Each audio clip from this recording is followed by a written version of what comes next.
Hello mate, and welcome to another exciting episode of our Maya series. In this episode I'm going to work on some flotsam, probably going to do a really simple plank, which doesn't sound like it's a particularly big deal, but this is, again, learning by doing. So what I'm going to do is start off with a cube, and I'm going to frame up on the cube.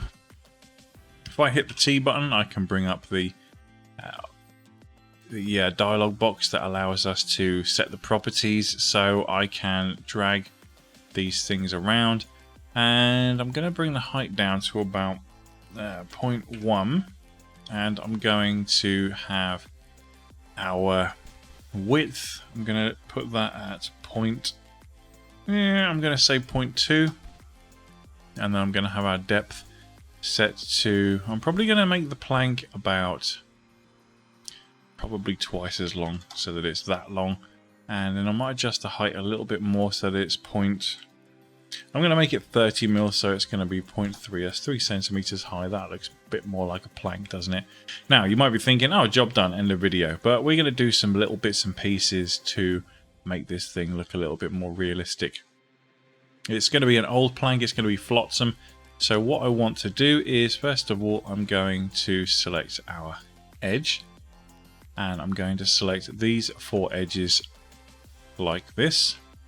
And what I'm going to do is I'm going to go Control B, and then I'm going to change the fraction down to about 0.1, just to round off those edges a little bit to make the plank look a little bit more like a solid object, because as you know, planks of wood never have completely sharp corners.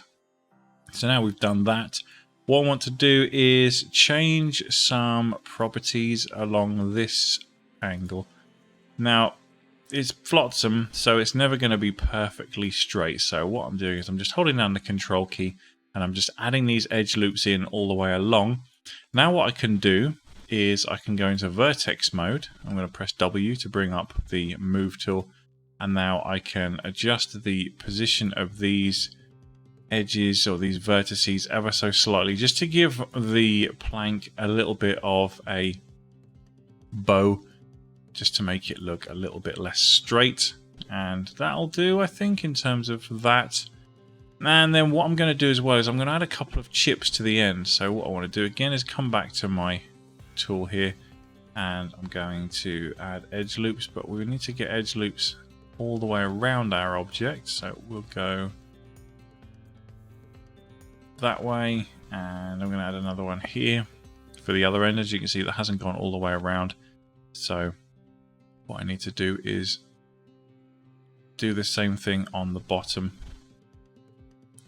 more or less. It hasn't got to be perfect because it is a natural object, so there isn't a need to have everything absolutely perfect geometrically speaking. So what I can do now is I can actually, if I zoom in on that end of the plank, if I can find the damn thing, there it is. What I can do is I can use my knife tool, just cut an edge in there, hit enter, cut an edge in there, hit enter, nice and easy, and then do the same thing on the other end like so. Just go from one vertex to another, and then once the edge is in place, to make sure we get the correct one, and then hit enter, and now we've got our edge loops all the way around. And then I can press W to go back to the move tool.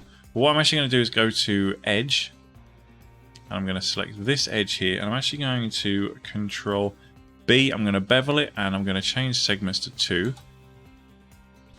What you can see there is that. In fact, no, actually I think 1 is fine in this case, because we're actually adding a chip in, aren't we? So all I need to do is change the fraction. You can make it smaller or larger.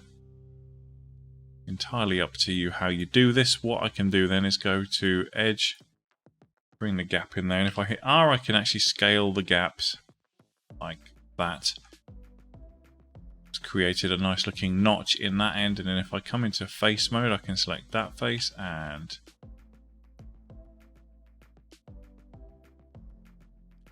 that face, and get the extrude tool out. There we go. There we go. We're almost there. There we go. We've got those 3 spaces there.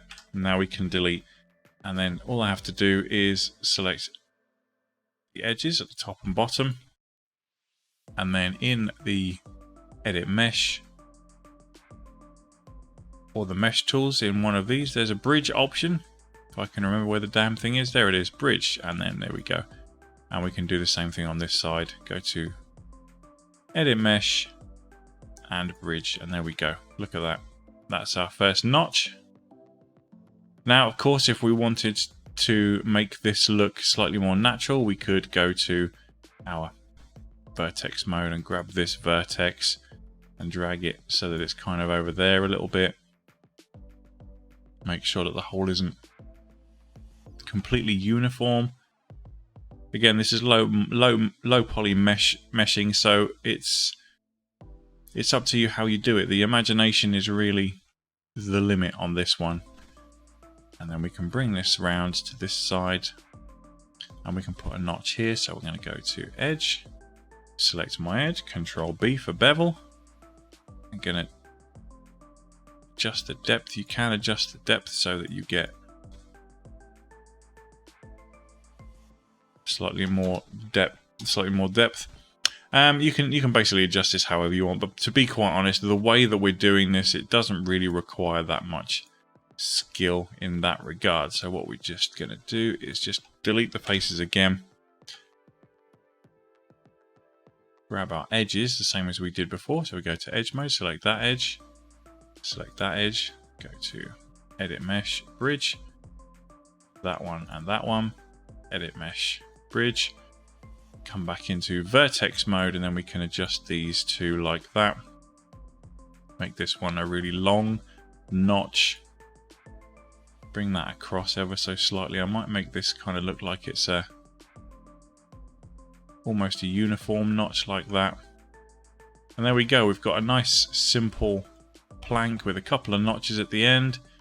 We can mess around with some scaling as well by selecting our vertexes or vertices that way. If I press the R key, I can actually make our plank slightly fatter in areas, make it slightly thinner in areas. Again, this is meant to be a natural object, so by messing around with the dimensions like that, we can actually come up with a really interesting looking object. And most flotsam is kind of warped as well. So what we can do is we can just grab these things and bring them up a little bit like that, just so that we're not seeing a perfectly flat object. Make it look like it's a bit battered and bruised. And there we go. So we've got quite an interesting looking plank there. If I had to now come back into object mode, looks all right, doesn't it? For a low poly mesh, I'd say that's a pretty good setup. And so these kind of things are really simple to do. They don't take very long, so they're really good ways of practicing just creating low poly 3D game objects or objects for renders. Now, to be honest, a plank like this in a game wouldn't be any more complicated than this anyway. What they would do is they would apply normal maps and textures on it to make it look like there's more detail in it. But the majority of the time, this is about as detailed as that sort of game object is likely to be. So we've given ourselves a really good start on being able to create 3D game assets just by playing around with low poly rendering and low poly building. Thanks very much for watching that one, guys. I hope you found that useful. Let me know what you think in the comments below, and I will see you in the next one. But until then, you take damn good care of yourselves, alright? Bye-bye.